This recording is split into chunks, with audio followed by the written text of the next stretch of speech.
drippy, I'm fitted up. Hop in my car and the giddy up. Secure the bag, yeah, I get the bus. You see the drippy, I'm fitted up. Hop in my car and the giddy up. Secure the bag, yeah, I get the bus. Ooh, I've been on the flex since flex zone. Neighborhood all in your eardrums. I ain't never scared like Bone Crush. Boy, I got God, don't fear none. My line busy, take no calls. Feels like I don't have no flaws. Snakes in the grass, cut those off. Yo, squad shady, my bros raw. No breaks, we go. Throw shade, that's a no. Go high, go low. Like spinner in a 644. Cash money like 504. Ball like AD24. No sleep, need more. Pick it up.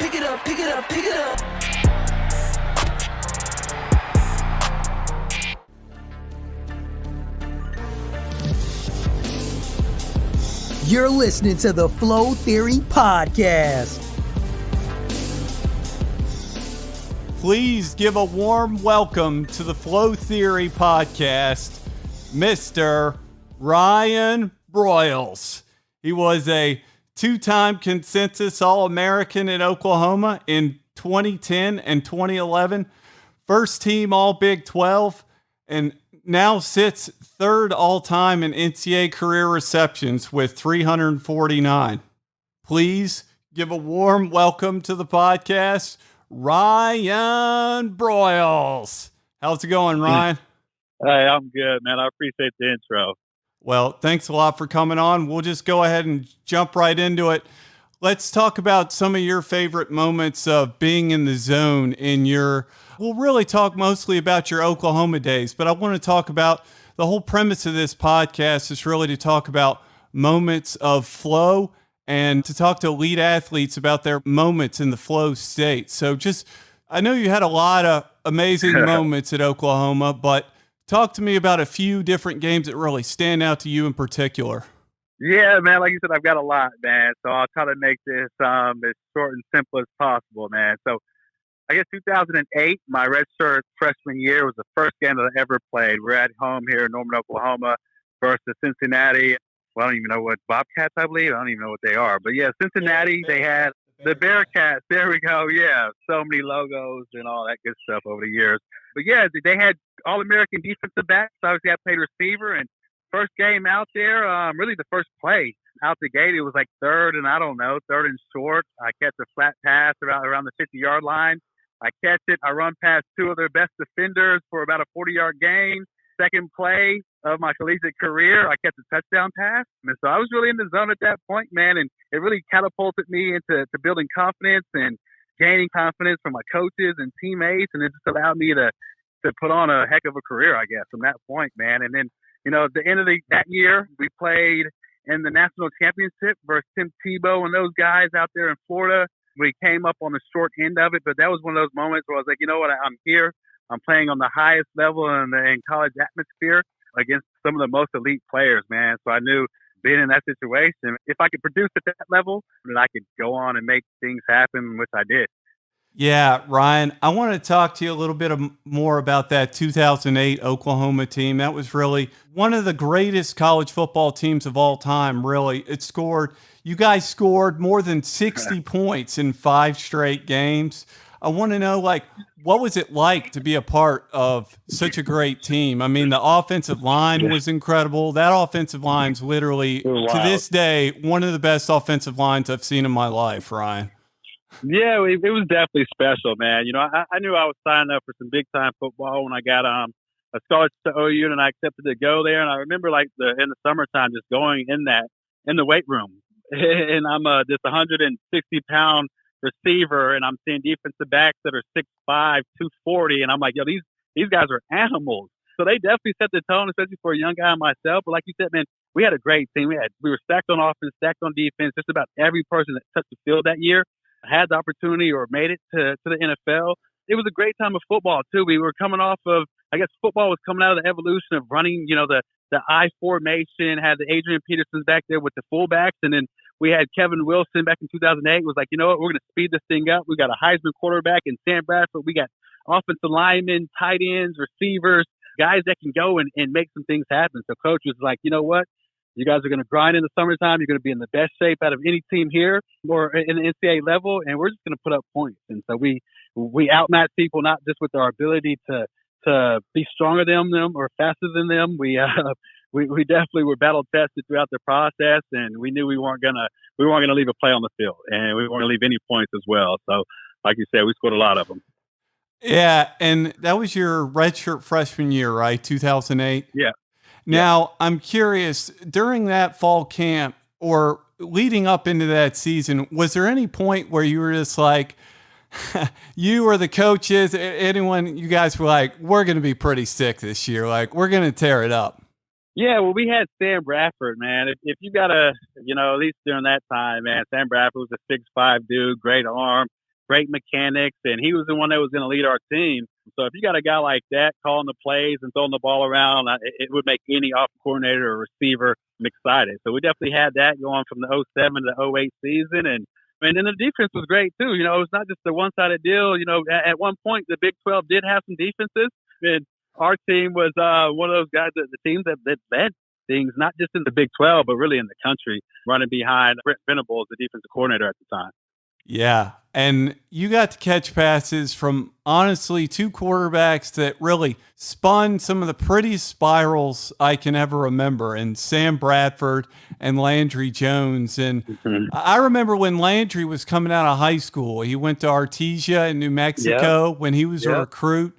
To this day, I was just amazed at how pretty the spirals that both of those guys spun. What was it like catching balls from both of those guys in practice? Because they just both spun gorgeous balls. Yeah, they were great, all the time. As a receiver, whoever's throwing the ball, I don't care. It's always a pretty ball. And that goes back to my elementary days. But, man, those guys were special. Obviously, they didn't make it to OU and then on into the NFL if they weren't great athletes, man. So Sammy B had a pretty ball. He had great presence in the pocket. I mean, he had good timing with the ball. And then Landry had a strong arm, and he was a New Mexico guy, real nonchalant. So he would just go with the flow and hey, let my guys do their thing, and he got the ball to us, man. That's awesome, man. Doing research for this interview, I found a lot of really fascinating things. So we'll get to that. I was very interested to hear that you played AAU basketball with Blake Griffin. Talk to me a little bit about that team when you were little. You told me that you guys did win the national championship, which I was kind of surprised to hear. But talk to me a little bit about that team and how ridiculous you guys were. Yeah, it was a special time. When I think about basketball days back in elementary, and I believe that was the 5th grade year that we went to Cocoa Beach and played in the tournament out there, there's teams from all over the country, and I remember being in the locker room or on the team with Blake Griffin, and we're the next Oklahoma Nexus team, and we had some of the best basketball players from all over the state, guys that could shoot, guys that could dunk, and this is not dunk, but, in 5th grade, Blake Griffin was touching the rim.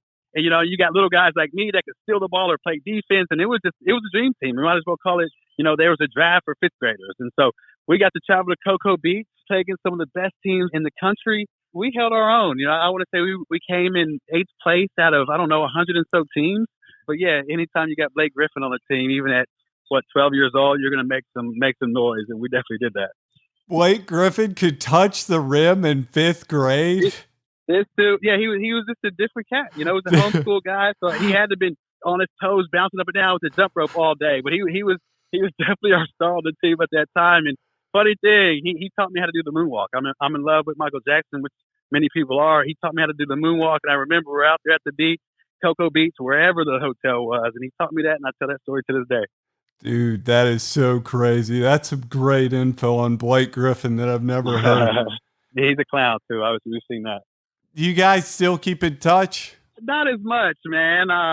Social media here and there, but we both got our own lives and we're doing different things. But at some point, I'm sure all circles will pass again. Sounds good.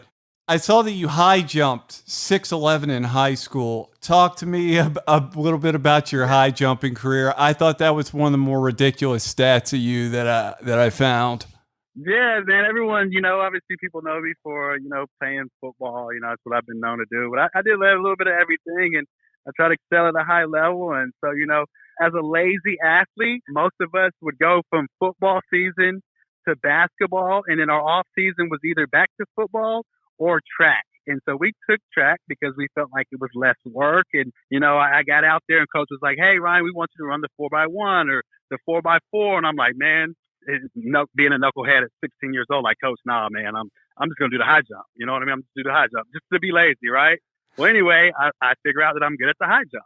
And so, I placed at state numerous times, broke high school, or I guess my school high jump records. And, I guess the rest is history, man. I appreciate you bringing that up because many people don't know about that. Dude, 6'11". The reason that number really jumped out to me, and I remember when I was messaging you on Instagram, I was talking about Andre Iguodala because I remember the second Andre Iguodala was drafted, Jay Bilas talked about how Iguodala high jumped 6'11" in high school. And did he do 6'11" too? I couldn't believe it, dude. I was like, wow. Oh my God, this dude's a freak. I was trying to get to 7 feet, and there was this guy every year. I want to say he was from Edmond Memorial or one of those schools up there. He had to have been 6'5", and he was just clearing 7 feet. And I'm like, man, if I was 6'5", I'd do it too. But yeah, I kept trying to get 7. I just could not get to 7, man. Man, that's crazy. So another guy out jumped you at 6'11"? Yeah, I came in second at state 2 times in a row. What? Yeah. That's wild, man. Yes, for sure. Man, that's crazy, dude. You high jumped 6'11" and get second place? Second place. And the crazy thing is he's not essentially on the other side of the state, but we don't see each other all year. We've got about 10 different matches all year, and I'm winning all my tournaments. He's winning all his tournaments, and then it's like, all right, we're at the same place at the same time. Like, what you got, bro? And so he beat me 2 years in a row. Yeah, dude. He did, and I'm like, oh, but I was like, you can have that. I got football. You can have that. You know what I mean? That's yeah. I would have been mad though. I was mad. I would have been so upset, dude. 6'11" in second place. It was one of those things. It's like I just went out there just to be a lazy athlete. Just to be honest with you, just let me do some high jumps. You can hang out over here on the mat all day and happen to be good at it. So the first year didn't really make me mad. I'm like, all right, I got you next year. I was just playing around. Then I start working on my steps, and I got a coach, and it's like, all right, do this. I'm trying to get better, and he still got me. When you were coming out of high school, I saw that you were offered. We've talked a little bit about how you were such a great athlete. Saw that you were offered a scholarship to play both football and basketball. Talk about that a little bit and the decision that you had to make. Yeah, so I was primarily football. It was all I was a defensive back my whole career. Obviously, played receiver as well. A bunch of teams wanted me for defense, and I had so many offers. And I guess at the time, teams were like, yo, you're good at basketball. You can come here and play both ways. So a lot of them weren't official scholarships for basketball, but because you were essentially saying, hey, you can play at this level on both sides. And it was really an incentive for me to come. I wouldn't say it was official, like, oh, Ryan, come here, you get to go play both ways. Well, anyway, I go to OU. They said I could play both ways. And, that never happened. It was like, yo, bro, you're 165 pounds. If you're trying to play football, you need to be in the weight room in the off season. So that's pretty much how that went. But, yeah, I had interest in basketball, man. Any sport I played, I just tried the ball. I always looked up to older guys. Obviously you had Kobe Bryant at the time. You had some of the greatest basketball players ever to look up to. So I wanted to be that guy, even from the Blake Griffin days in elementary. But yeah, football was the one that stood out. I thought I was the best there. My family did as well, and we went that route. And so you were pretty dead set on Oklahoma the whole time. This was another interesting fact that I found about you doing research, was that Oklahoma was the last team to offer you a scholarship. I was pretty blown away by that. Yeah. And that was really surprising to me. Talk about that a little bit. Looking back on it now, even still to this day, the University of Oklahoma, if you play in their backyard, and if you're not Gerald McCoy, for instance, or Jermaine Gresham or Sam Bradford, then they're going to wait on you. So when I came out my senior year, I was the third. They ranked me as the third best player in the state of Oklahoma, and they offered the 1 and 2. OU offered the 1 and 2 player, and I don't know if they wanted to make sure that they didn't get too heavy on Oklahoma because they wanted to keep their recruiting lines open. So they started looking in Texas. All of a sudden, one of the guys they didn't get in Texas fell through, And so I'm the next guy right here, literally 2 miles from the university, because I grew up here in Norman, where the University of Oklahoma is, of all places. So they were like, oh, we've got this guy in the bag, which essentially they did, because you don't want to leave that type of option to go pretty much anywhere else in the country at that time. So it worked out for them. It worked out for me too. Yeah, I saw that you were rated, Rivals.com rated you as the number 11 DB in the country coming out of high school. Can you talk about that a little bit? And how much you use that as motivation as people viewing you as a defensive back coming out of high school? Well, yeah. So the school I went to, Norman High, we pretty much on offense, we had the 2 receiver set, either 2 tight ends, 1 tight end with a fullback or a wing back, and the quarterback was always under center. So it wasn't the spread offenses that we're seeing today. So I had little production on the receiver side, but as a sophomore on the defensive side in varsity, I led the state in interceptions. So that essentially just put me on the map, like, hey, there's this young cat, he can play some ball. I was not existent on offense. My sophomore year, I had 14 catches, a couple touchdowns. It wasn't anything special. Not that I couldn't get it done. It's just that's not the offense we played in. So on defense, everyone knew, okay, he led the state his sophomore year. He led the state his junior year. All right, this guy must be a defensive back. And then all of a sudden, I had 19 catches my junior year.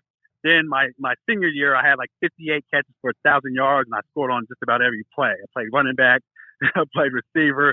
I pretty much did it all. And then they're like, okay, this guy can play receiver too. So that's kind of how that whole thing transitioned. But yeah, I balled on both sides of the ball. Yeah, I'm curious about the hardest anyone ever hit you in your whole career. The hardest. Okay, with that being said, one does come to mind. I don't know who hit me. This was I've got a lot of hard hits. I got some that are in camp, and I've got some in a game. I'll give you both. So there's this guy named Brett Bowers. I'm a freshman at OU. We're on the practice field. First time we put on the pads, and there's this safety. He might have been a junior at the time, and he's just licking his chops like, oh, this young cat's running down the field. I'm at receiver. He doesn't know what's going on. The ball comes up, and I'm literally jumping for the ball, and he's not even worried about the ball. He just blasts me. And I was like, all right. That was my aha moment. Like, yo, these dudes are out here playing hard. Well, anyway, that one hurt. I'll never forget that. And I see him probably once a year. We always bring that up and laugh. Good thing he didn't make me want to retire. But I did another one, 2009. I think it was the Sun Bowl. Stanford. First Stanford. I'm back on a punt return. I think I did like a fair catch, and some dude just runs straight through me. It seemed like we were about to all fight out there. But yeah, that one wasn't pretty either. It's funny. What was the craziest thing you ever saw on the field? Like in high school, pros, and college, where in college or a game where you were just like, that was ridiculous. Like, I can't believe that just happened. like somebody got hurt, or just like an amazing play by like an incredible player like Calvin Johnson, someone like that. Yeah. Oh, geez, man. That's a loaded question, man. I see so many special things, and some things that are routine are special because it's a big moment, Well, let's rattle off some of your favorite ones. We'll do top 5. Top 5 for some other guys making plays. Yeah. Okay, well, see, we got DeMarco Murray versus Texas. I can't remember what year it is. He's probably on the 40-yard line, just crossing the 50, jumps over a dude, sprints all the way down. I'll give you another OU Texas. We got Jamel Fleming out at corner. Texas throws the ball to the receiver out in the flat. Jamel's like, no, I'm not about to tackle you. I'm about to rip this ball out of your hands. He ripped the ball out of his hands, and he runs and scores. See, we got my boy Moses Madu in the Big 12 championship versus who are we playing? Not Colorado. Was it Colorado? We were up in Kansas. I can't remember who we were playing. Well, I think it was Missouri. He gets the ball on like the 40-yard line. He runs through the hole to the left. He's got like 2 dudes chasing after him. Another dude dives. He does like a little Heisman hurdle, runs in. I think it was like one of his first starts of the year. He went out and balled that game. Jeez, what else we got? Let me give you 2 of mine, because I amaze myself sometimes too. I'm not gonna lie to you. Sure. It's always crazy because like we ball on the field, and there's so much adrenaline, and you get in the zone, and you like, oh, I don't really know what happened. I know everyone's excited, but we scored. And then you go home and you read the newspaper and watch ESPN Top 10. Right. So it's like, wow. Yeah. So I guess the final 2, man. One of my favorite plays was probably my first year, my first game versus Cincinnati. I think it was like the second quarter. Sam Bradford steps back. I run like a wheel route about 50 yards down the field. Sam drops back, just throws the ball. He had no business throwing the ball. Completely covered. Anyway, I jump up. I catch the ball.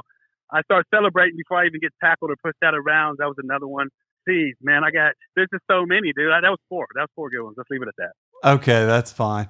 And I tell you, the one time I remember I was messaging you about that time, you threw Sam Shields one of the sickest shoulder fakes I've ever seen.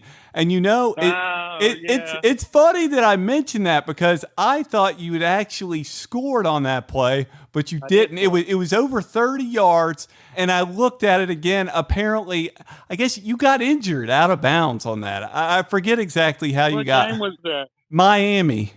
Oh, yeah. You know what? I actually played that game. No, I did get hurt that game. I broke my scapula. I just remember. Yeah, I don't even remember that. But yeah, I watched that play away. I don't remember that one. I remember you shook Sam Shields up so bad. I was convinced that Miami's defensive backs coaches, they weren't good at all because Sam Shields, that was one of his first games as DB because he was actually a receiver. He was a receiver, and I'll never forget it because he went on and played for Green Bay, right? Yeah, and dude. I remember when I was at Detroit, I lined up against him there too. And the funny thing is they switched him.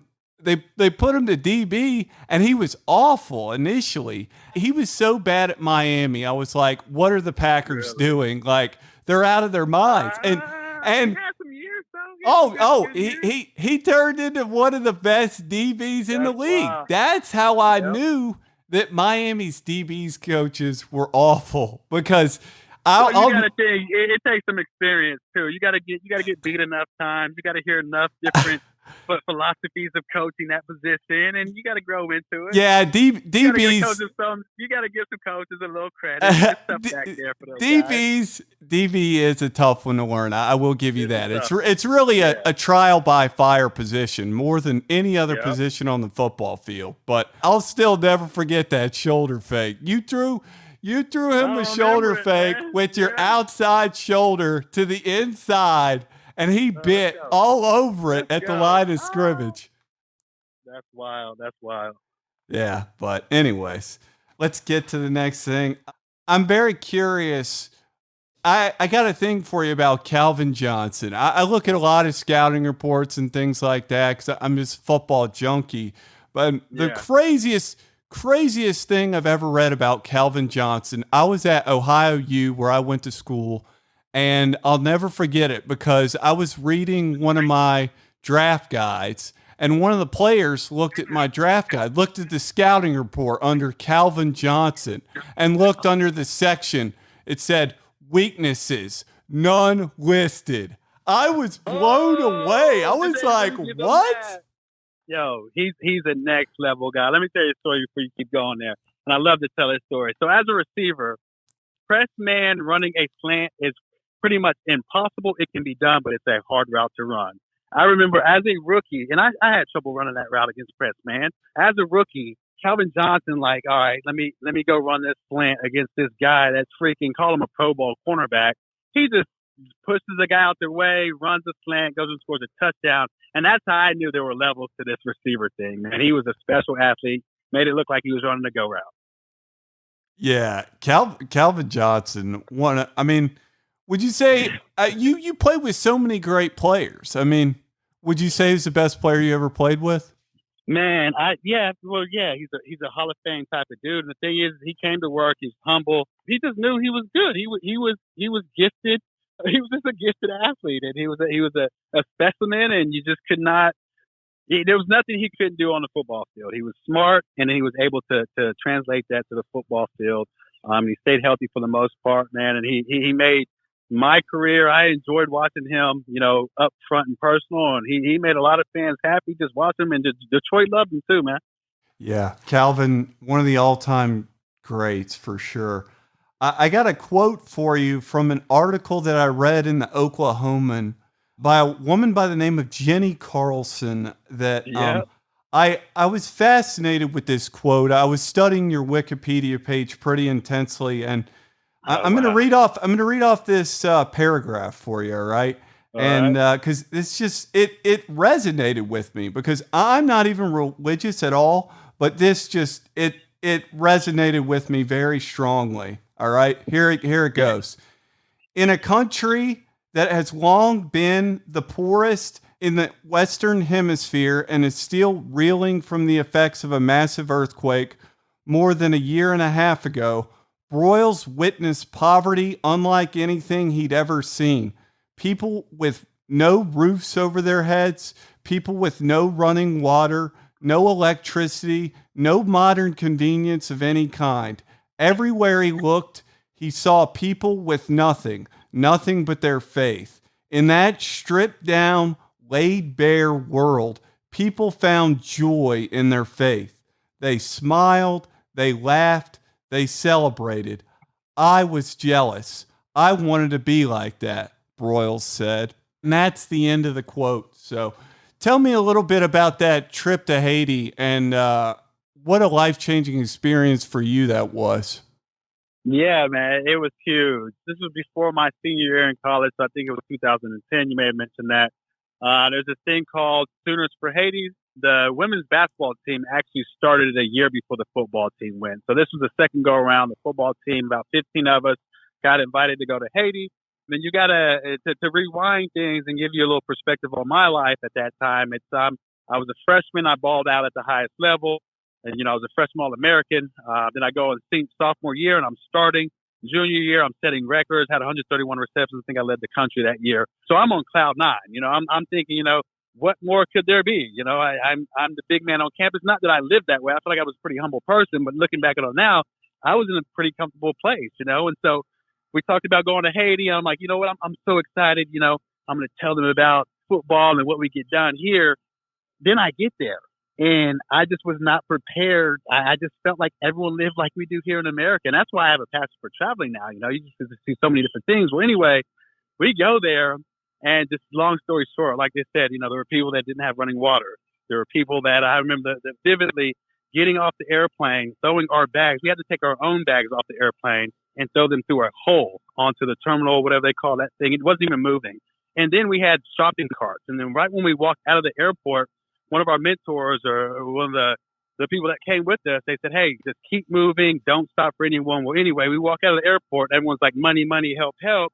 And there's UN trucks with machetes and machine guns. I'm like, yo, this is not what I expected. Well, anyway, we're driving about an hour to Port-au-Prince from the hotel or from the airport. And I'm just seeing the worst of the worst. They've got this stream of water, and there's a family walking up essentially naked with bottles to take back to their village. And then they've got animals bathing in the same water. There's someone cleaning their motorcycle in the same water. And it was just so devastating. And then we come up on a hill, or I guess they call it Obama Mountain or something like that, where a year before there were like 10 cities, thousands of tent cities. We drive by there and there's still homeless people. Well, anyway, after doing this whole hour trip, and I'm just so devastated because I'm like, yo, I did not expect this at all.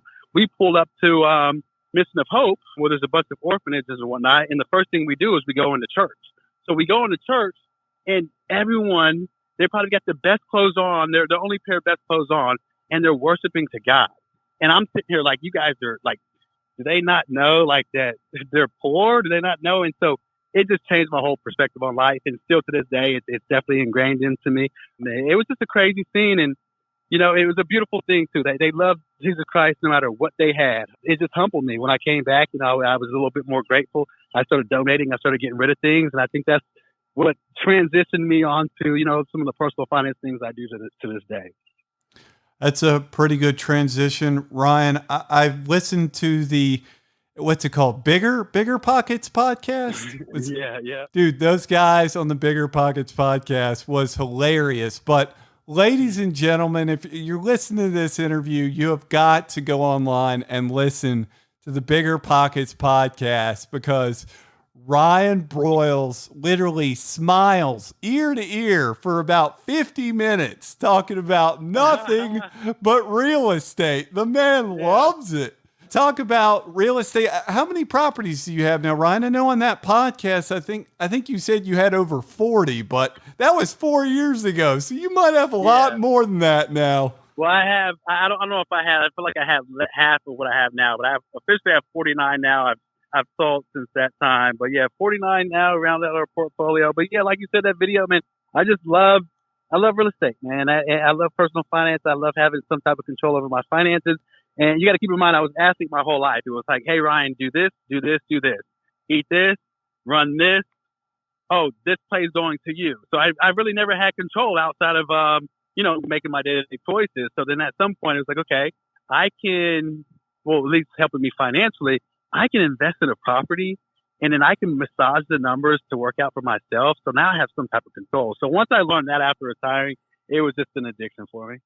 Is there like a certain type of property? I saw that you really like buying distressed properties. Is there any one type of all the different types of properties that you like buying? I mean, I know you like it all, like in that podcast. Yeah. Well, I've definitely honed in on what I do now best, and it is distressed property. But we like properties that make money at the end of the day, to keep it that simple. But yeah, distressed single family, multifamily is our niche. Now, with changing markets, we'll figure out different ways to maneuver, which we've done over the past. But yeah, we like distressed properties. We like to go in, fix them up, add a little bit of value, a little deferred maintenance, and then get the top end tenants in the property, whether it be a 600 unit property a month or 1,000. We just like to have the control to go in and fix it up the way that we feel tenants would like. That's awesome. So you live in Dallas, Texas now? No, I'm in Norman. Oh, you're in Norman? Okay. Yep. I saw on Instagram, I don't know, somewhere on the internet that you posted, don't you own like a bar in Norman? Yes, I got a bar called The Porch right here on Campus Corner. We've had it for just over 2 years now. I think it'll be 2 years actually this summer. So it's been fun. It's been a process, man. I'm more of a real estate guy, but I couldn't pass up that opportunity. That's awesome. Which of your former Oklahoma teammates do you keep in touch with the most? Mostly the receivers, man. Kenny Stills and Sterling Shepard? Yeah, still talk to those guys. I'm in a group message, just about every one of them. I still got some of the older guys that I talk to as well. But yeah, and then all pretty much half of my recruiting class in 2007, we still keep in touch. And then everybody comes back for the spring game, and it's not just the 4-year guys that I played with. It's the 4 years after me and the 4 years before me. So it's an awesome organization to be a part of. And I think as we get a little bit older, we start to realize how special it was to play for the University of Oklahoma.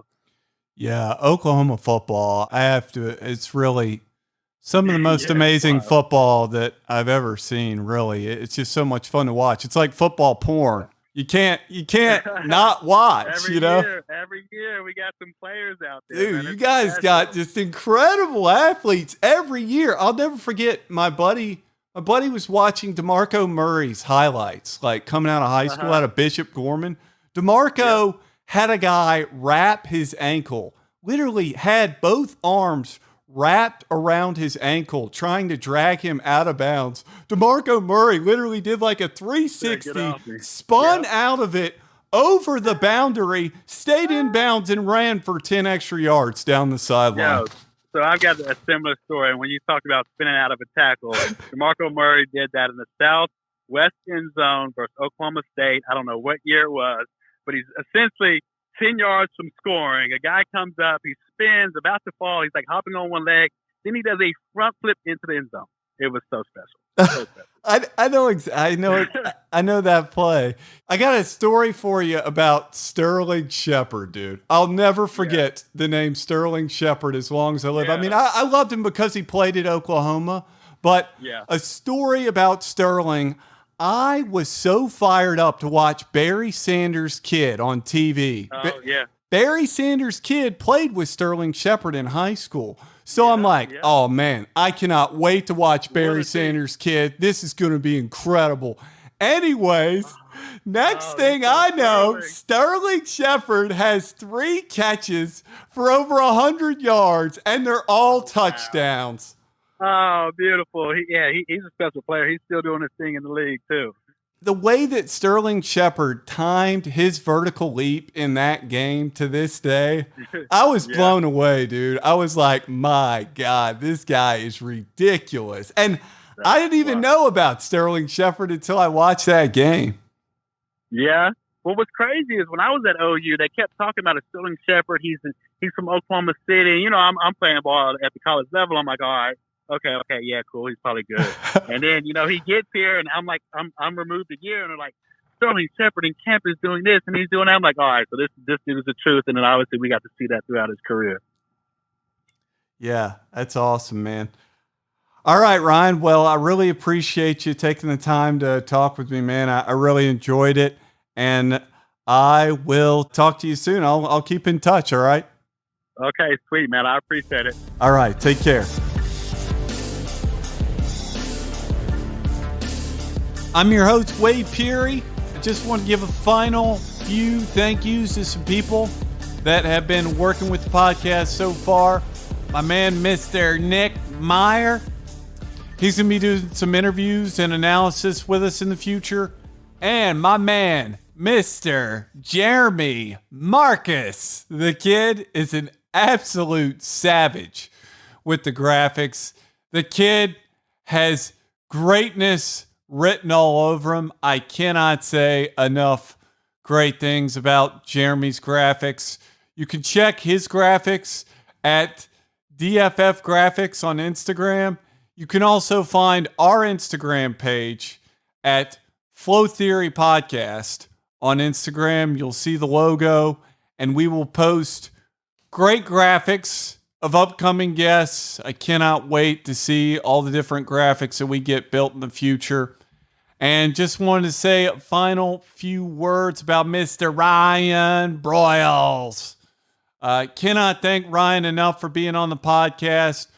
One of the most surgical route runners you will ever see, not to mention some of the best hands I've ever seen in my life. I literally do not remember a time at Oklahoma when I remember watching Ryan drop the football. It was a thing of beauty watching that man suit up for the mighty Oklahoma Sooners and my Detroit Lions. So what can I say? Just been an honor to have you on the podcast. And he's a man that not only achieved greatness on the football field, but has achieved greatness off it as well with all of his real estate ventures. And I cannot say enough great things about him. A man that is truly an inspiration to us all, Ryan.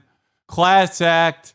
And going through the whole process interviewing you really has just made me love you that much more. So we will leave you with one more clip of Ryan's record-breaking catch that made him the all-time receptions leader in college football history in 2011 against the Kansas Jayhawks.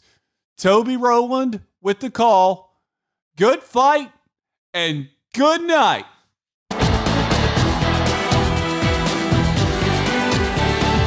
Gonna throw deep for Ryan Broyles down the right side. He's got it. There's the record, and that's a touchdown Sooner.